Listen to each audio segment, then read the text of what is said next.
Everyone's waiting that national logistics policy, because of which we've seen a lot of logistics stocks actually surge in trade. To talk more on this and what the policy outlook is, we have Mr. Sudhendu J, who is the advisor at Niti Aayog. Very good afternoon to you, Mr. Sinha. Thank you so much for joining us on ET Now. Firstly, on the logistics policy, we are expecting it to come out in a couple of days' time. If you could explain to us or help us understand what could be the intention of this policy as well as the scope of the policy, and if you could share some details on the same with us.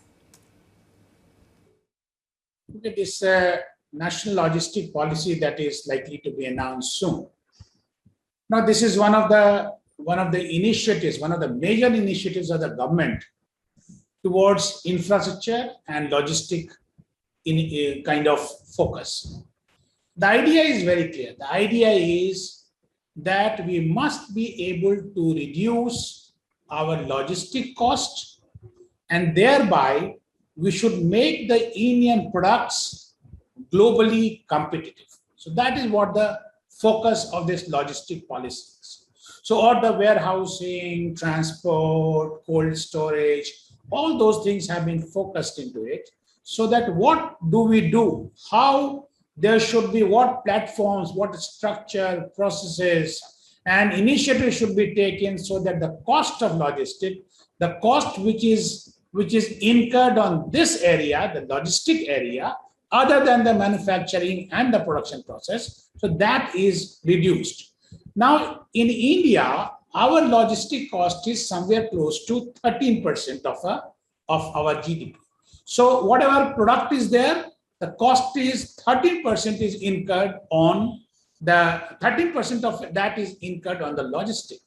While the best of the global best countries, say example, Germany, for example, they are incurring somewhere close to 7%.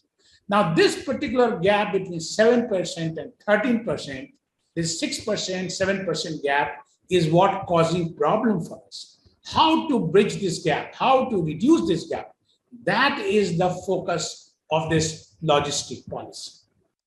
In how many years do you expect this gap to come down from 13 to 6 or 7? What would your targets be here?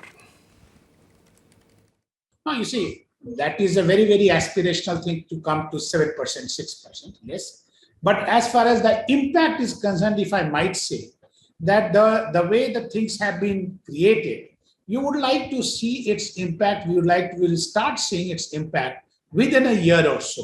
So the impact would be visible. So that visibility will be there.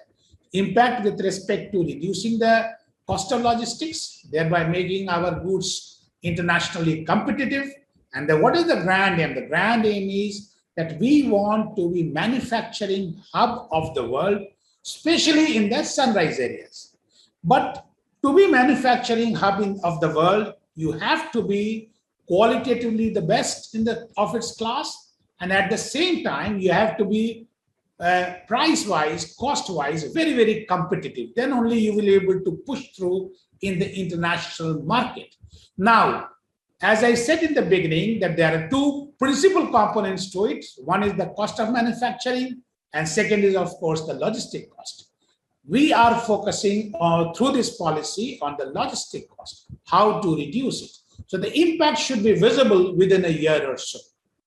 Right. Mr. Sinha, just to divulge some more of this policy, if you could tell us how much fresh investment can the policy actually attract? So new policy basically focuses on increasing the number of cold storages, and number of warehouses. Those things have been focused. So I can't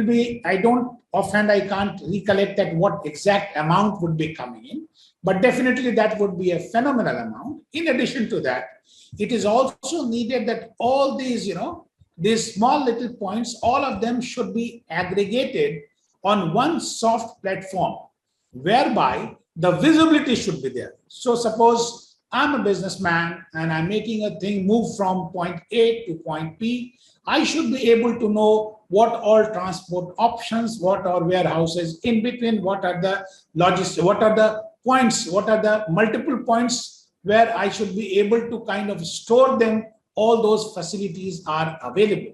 So once this kind of scenario is absolutely clear before me, number one. Number two, at the same time, the more of multimodal logistic parks, that is massive logistic areas, they are developed, what in Germany they call it freight villages. So precisely that is sort of thing is developed where logistics are handled on a very big, on a massive scale.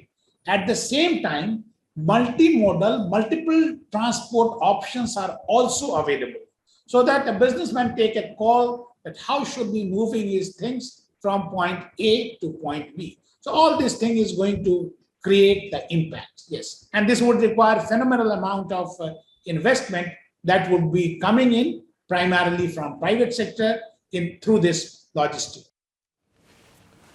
So logistics space has no structural database, compliance, transparency level, compatibility level. How does the policy address these issues?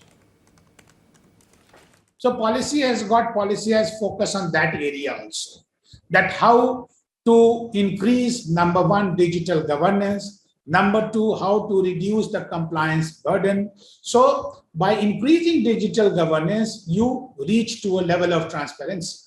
By reducing the compliance burden, you bring about ease of doing business. So these all have been they have been taken care in this logistic policy. Yes.